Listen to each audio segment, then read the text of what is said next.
Hello and welcome everyone to Jamf's update on the Matter Innovation Hub program. My name is Dave Saltmarsh and I'm joined today by Valeria Chita. I have to admit that the other people you see on the screen, they're all in Zimbabwe as we record this, and wonderfully they're working in the hubs. Even Jeremy, my partner, because I'm often over there, is currently in Zimbabwe. However, we're going to record their stories. And in the resources page, there'll be a link to their story video that you can go ahead and watch later. But today, myself and Valeria are going to just give you a Jamf update on the program. If you've been attending JNUCs for years, as I have, this isn't the first update on the Matter Innovation Hub program. The first recorded update was in 2018, and so you can always go back to those to hear more of the programming. And again, we're going to focus on an update. I will share a bit of the history of the programming for those that are hearing about this for the first time. Jamf has several offerings that it provides to employees. The first one is volunteer time off. And all the things I'm about to mention relate to what we're doing with the Matter Innovation Hub. Because in 2017, a group of Jamfs used their volunteer time off to go to Haiti to support a school within an orphanage. The other program that Jamf gives is matching funds. So we're able to give a donated match up to a certain amount and get that from Jamf to apply to a project. We also have a grant program where Jamfs can write a grant for a specific purpose. And in this case, when we went to Haiti, we did all three of those. Somebody donated some money. Some of us used our volunteer time. Some of us donated matching funds. And we also got a grant from Jamf Nation Global Foundation. While we went down to Haiti with an intent to bring modern technology to this group of kids, and we had a couple focuses right off the bat. We knew we didn't want to do a dump and run and just drop technology off. But we also had this sense that we didn't want to do, and for the lack of a better term, a white savior kind of mentality where you go somewhere, you bring things, you take photos of yourself doing wonderful things, and it's more about you. We wanted it to be about the kids. And what we didn't anticipate, and this is important for the whole why we're doing this. Haiti, along with a lot of other countries, are still experiencing the implementation of the imperialized education model coming out of the UK, coming from France, and not too undifferent than the US industrial model, except that the kids in Haiti and a lot of places are still sitting at benches with simply a higher bench in front of them as a desk, a teacher teaching from the front of the room with their back to the kids most of the time. And I have to admit, we didn't quite acknowledge that going down to Haiti. So as soon as we got there, we realized we needed to bring, and someone who's been in instructional technology for 30 years, and I have to admit, with a master's degree in educational technology and a doctorate in educational technology, it's not about the tech, but the specific tech helps. So we came in with a very focused, very purposeful approach with only a handful of strategies and techniques to shift the model of instruction to student center. Now, we weren't down there more than the first trip before another organization that was also working with the nonprofit that we were helping. They were there to help put in clinics and also nutritional programs. And so they had another location in Haiti, and they asked, well, can you do what you did at this one school in this other location? Well, they were in Cité Soleil, and the most impoverished community in the most impoverished country in that area of the world. And so we designed a shipping container version of a active learning model. Next thing you know, we had another organization ask if we could do it in Zimbabwe. So we shifted it from being a Jamf program to a Matter program. And now we're in 6 countries, 15 different locations. And the why we choose our locations is important, but I'm going to go ahead and move forward so I don't take up all of it. I talked about the VTO thing. We've developed a model to implement technology and instructional technology in places where it really has never been, called the Teal Plus model. And there's another session at JNUC where we dive into that. And it's really a combination of a lot of different models to help promote active learning, a student-centered approach that promotes leadership, and the notion that we have to support not just the students with technology enablement, but the teachers. We founded the program realizing there's three major themes. The environment. You have to create a conditions for success, something different than the traditional classroom in these locations. The instructional model, and again, mentioning that dump and run, it has to be something that is gradually taken on by the organization and they own it, and then you support it gradually stepping away versus being something you have to continue to take on. The first thing we're trying to do when we go to a location, we're looking for an opportunity gap. Even the locations we have in the US, and Valarie will speak to those, there's an opportunity gap. And often in the places we go, it's related to poverty. We want the people there, the students, to grow up to support their community. Many people in different countries have to leave their country to go to school, and a great number of those don't return. The other big thing we're trying to accomplish with these hubs, and I've been involved in all kinds of programs. I remember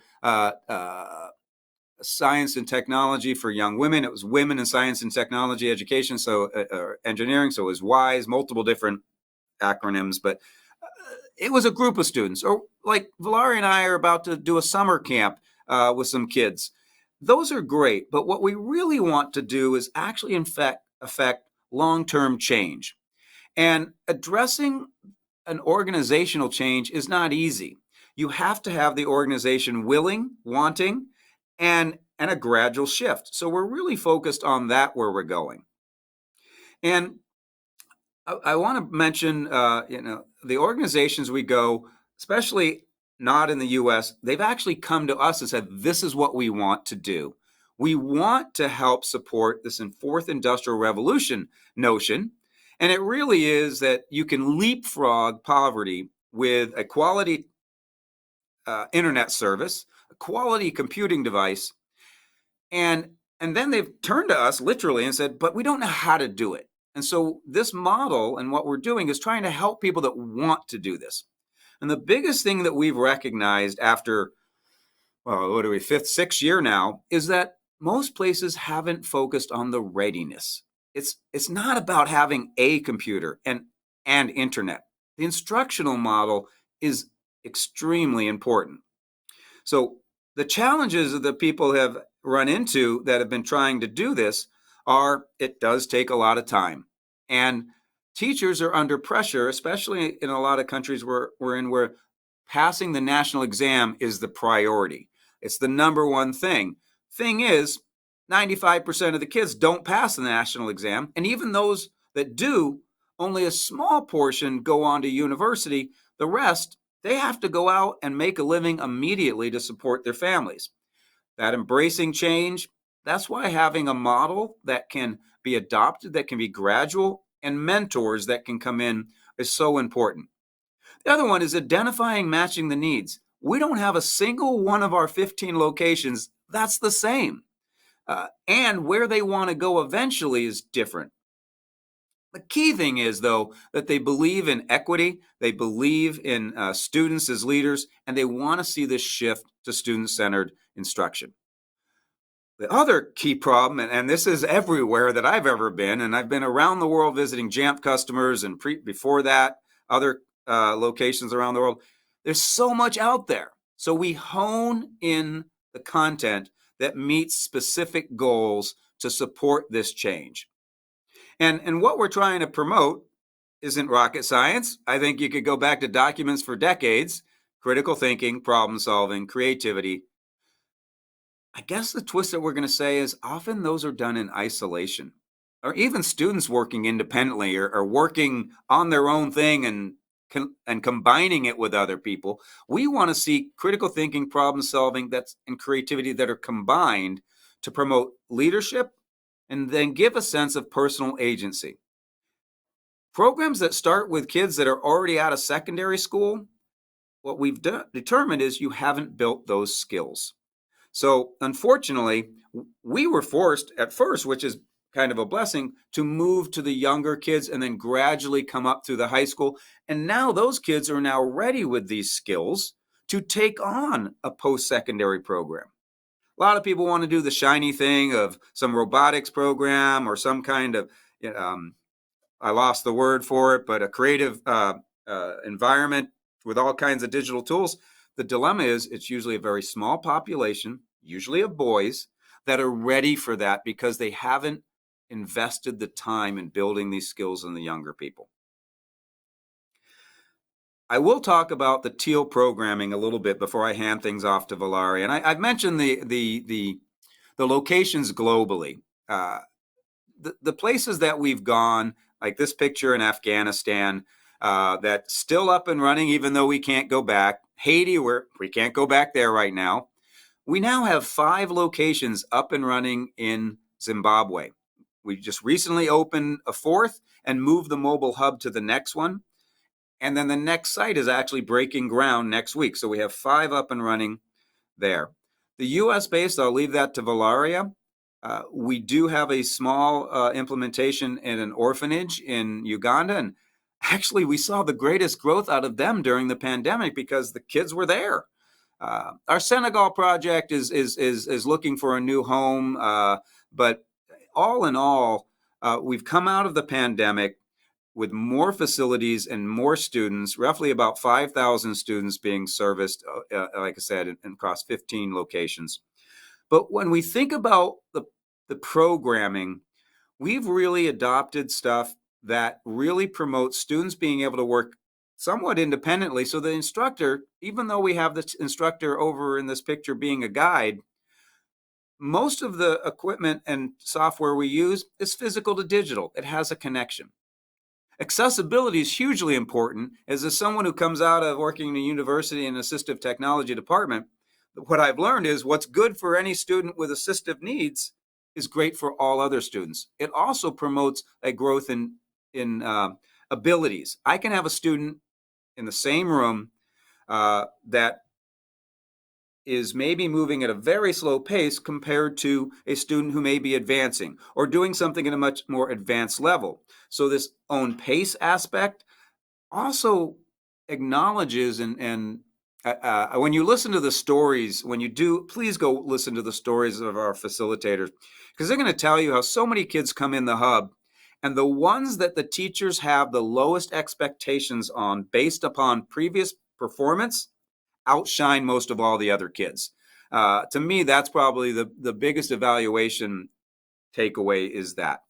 The other piece in the software, and I love to do this with a demo, it's really no fun, and that's why we have a hands-on workshop. We have a hands-on Teal Plus workshop where people are going to get to feel and see these concepts. But I just wanted to go through these. Providing the hints, providing feedback to the learner helps that teacher not have to service 25 kids and try to keep them all at the same pace. And that's a picture of a lot of the hands-on, what we're trying to accomplish. And what I'd like, Valari, before you actually start talking about what we're trying to accomplish in the U.S. base, is talk a little bit about the applications that we use that meet the needs that I just mentioned. And I will come back on later. I want to talk a little bit about the why behind what we're doing in the international locations, but it also comes down to what Valaria has to say about our U.S.-based. So, Valaria, please talk about a little bit about the software and how it meets those needs. And also, if you could, share some of the stories you have from our U.S.-based locations.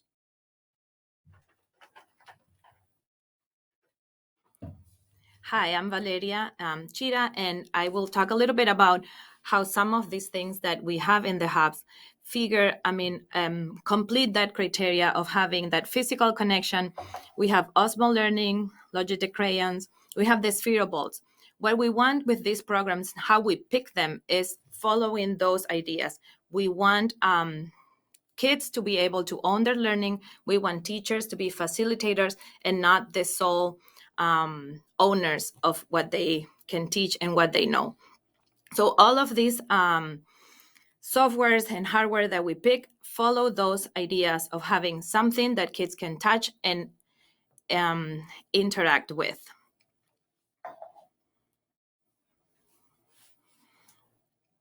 Here you can see this is a student in St. James. He's using a Logitech crayon. He's going, following some, in Sketches School. He can see that what he is doing has an application to the iPad, but he's also using the pen as a way of input. In this other picture, you can see students painting with spheroballs. Again, it's very easy to know that they provided interactive feedback. They know exactly, nobody needs to tell them that something is going the wrong way or that they are doing great. They can see it happening as they are programming their bots. Here we use a little bit of the bots, but we integrate a little bit of art and a little bit of engineering. They had to design something that can color with their bots. We gave them some markers, we gave them solo cups. If you're not in the US, they're just like plastic cups. And they had to design something that will be able to move their bots at the same time that they were drawing. There was a lot of try and error, and they got that feedback that if it's not working, you can tell that it's not working because nothing is happening. These are students in St. James, Minnesota. And this is Abby. She's a tutor. That's the bot that you can see in there in white. This is mostly for reading and math. Students can go at their own pace, and they get from Abby the idea on how to progress in their learning, when they need to pay more attention, what are the things that they need to go back to. And Abby adapts to their level. We don't have to decide where they are. The students will start growing, and the bot will guide them through their own learning. This is one of Dave's favorite pictures. These are two students with the drones, and we like to tell the story about how drones get stuck sometimes in the air, and that's the most instant feedback you can get. If you do not code your drone to land, it won't do it. So these two students finally got the drone to land, and you can see they got that excitement right there in the picture. I'm not going to read, but these are some ideas of the apps that we use, and all of them follow those basic criteria that we have when we decide what we want in our hubs. And here to talk a little bit more about Teal Plus and what's the difference with other frameworks, it's Dave again. Thanks, Valeria. And what I'm going to mention here is one of the biggest updates I have before I get into this is that I'm no longer doing this as a volunteer. I used to be the education strategist for Jamf, and then somewhere along the line, I became kind of 50-50 doing this. About a year ago, Jamf created a department, Community Education Initiatives, under our Customer Relations department. Then I was able to hire Valeria, and bringing a teacher straight out of the classroom, a recent teacher who's been working with teachers, has been such an uplift and education for me. And the other great update I have is we now have a superhero on our team, Kelly Watkins Conrad, a very long tenured Jamf in the system engineering, helping education. And she's been volunteering and helping for 3 years in the hub, is now full-time. And while the Matter Innovation Hub is probably our largest community education initiative, we have several others. And I mentioned during this recording, Valeria and I are walking over to a center and doing a summer camp program. We also support a lot of Jamfs. And so we've packaged it together in this technology-enabled active learning. I'm not going to go into it. Please watch the video that we've added for JNUC on where this came from and why we built it. But it really is about what we're putting into. It's about the teaching model, and I'm going to allow you to catch that up for the sake of time by watching the other video. But what it has really become is this very focused thing. We aren't coming in with a 500-page book of all the things you can do in education, and that speaks to our international locations. Our international locations can't use the Apple services. That's what we use. Because the magic behind doing all of this stuff we do require the iPad and a lot of the capabilities that are on the iPad and devices. Well, in the country, in the continent of Africa, South Africa is the only one of the 50-something countries that actually has Apple, can use Apple School Manager, thus multiple shared iPad with logins and users. So Apple back in 2017 allowed us through Matter to create an Apple School Manager instance so that countries like Haiti, Uganda, Afghanistan, Zimbabwe, Senegal can have all the services. And so that's why, quite frankly, in the United States and all of where most of our customers are, they can do this. And so we then put this into a package that if somebody wants to help jumpstart, or maybe, transitions and things aren't happening as focused as you'd like, we've tried to put them into a package so that we can do that. And we've designed, the active learning model isn't new. Tables in a classroom, I've been doing that myself based on other people's experience since the 90s. But we've moved from the shipping container version to a full facility. Now, we just moved a shipping container version to a new site in Zimbabwe, for instance, because the last location at Wenge Main Camp Primary School just got a building that looks like this. And in fact, here's the picture of the main camp facility with our two wonderful facilitators. They're actually splitting where they work, but at the time, the teal model, the table model, again, inspirational from places that, while MIT may have coined the phrase teal, the notion of using that hasn't. I'm just showing you a picture of some of the kids we first met. I think it was 4.5 years ago at this little camp. And then we're able to put the facility there. This is a facility that looks a lot different than the one you just saw, but as of today of this recording, we just remodeled it with the vestibule and more solar to open it up. And this is one of our facilitators, which you will be hearing from, Francesca, if you watch the facilitator stories. This is mostly Atunya High School in Victoria Falls. And this opened November, keep in mind, pandemic still, then things shut down, and then it didn't open back up until February. Well, it's June when I'm doing this recording, but in April, we have students that have already gone through a lot of our coding programs and are already on Learn to Code 3, where they're developing iOS apps and apps to help facilitators. It's what we've seen from students in 4 months there is ridiculous. They were so thirsty and so hungry, and it's so rewarding. This is one of my most exciting places based off of my accessibility needs and my former existence at University of Southern Maine in their accessibility department decades ago, is at a school for students. Half of the students there are in wheelchairs and have mobility issues. 25% of the students are deaf. And then some are a combination, and there's 25% of the students are fully abled. And I went there scared, like, oh, what is this place going to be? I was in tears. This place is probably one of the happiest, funnest, most pleasant schools you'll ever go to in your life, but they don't have a lot of resources. So we've just moved the mobile hub. And a little update in Afghanistan. Breaks my heart to think that the teenage girls aren't in the hub.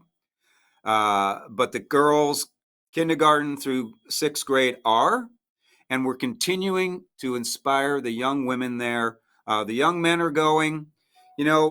Learning problem solving and critical thinking and creativity skills helps everybody. I'm a firm believer of bringing boys and girls together because then they learn to appreciate each other. Unfortunately, they are taught separately. But when you enlighten people, you help with change. These people are so excited and so thriving right now that I still have a lot of hope and can't wait till the day I can return there. Now I'm going to hand it back for another minute or so that Valari can just talk about how is it different from our international locations that are all based at schools, and we're making change happen with the teachers, to what we're doing in the U.S. in some of our other locations. So here you see a picture of our latest one in St. Paul, Minnesota. This is in partnership with the SANE Foundation. So they have a very solid after-school program where students come from different schools in the area, and they do all sort of sports that are based on sports. But right now they're expanding their program, and thanks to what we are doing at the hub, they have all students come after school. They were fully working during the pandemic, and they have students there for the longest time. They provide not only meals, but all the things that they needed just to support their learning. So they already have facilitators that are used to being with students. They are used to adapting to what kids need at a moment. So this is one of the latest that opened. We also have one with the indigenous communities. It's called Little Earth, that is in Minneapolis. So these are two after-school programs that are functioning in the area. So this one is in partnership with Urban Ventures. We literally just park and got everything installed in JJ Legacy. So our hope is this is going to be an in-school in Minneapolis where students, you can see the building behind is where students go to school on a daily basis. Students will be rotating through the hub. Luckily, these students already had the experience of being at the hub in Urban Ventures. They were so compelled to our program that they drove students on a weekly basis to Urban Ventures. And you can see this is the facility in Urban Ventures. So they do the in-school for JJ Legacy, and they also have after-school students from the Minneapolis area coming there. I also want to say that we have one in St. James, Minnesota. That is another in-school program. We started with middle schoolers and some high schoolers. It was the first year of having a full program in a school here in Minnesota. And even from parents, we have heard all the things that students are learning. And you will hopefully also hear from our facilitator. One of the things that we want to just mention before we let you go is that these are the technologies that we have been using. And the main idea, even though it says, enables teachers, you need to know that our main focus are the students. We wouldn't use this if it wasn't for the good of the students. So if you are a teacher that has been in the classroom, you know what happens, you know how to manage your own chaos, and you for sure have your techniques and your ideas on how to do it. We use this software and technologies just to help us manage that chaos and give the students that leadership that they need. So just to finish our presentation, Dave will talk a little bit about what our program is not, and then let you go. Thank you. I have to say that what it isn't happens to be a conversation I have with a lot of people. And when Valeria mentioned our domestic, or U.S., because domestic, we're a global company.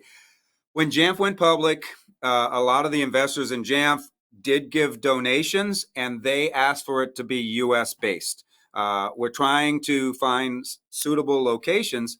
Our international are funded by a third party. We've had some third party companies step in and give the funds. Jamf provides our pro bono full services. So Valeria, myself, Kelly, we support these facilities by going there, training, mentoring the facilitators, setting them up. We installed the cabinets the other day.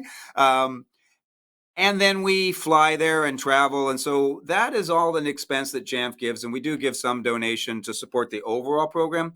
But often coming out of this, people are like, how do we get a hub? Well, again, if somebody wants to put something somewhere in the U.S., we partner with Matter.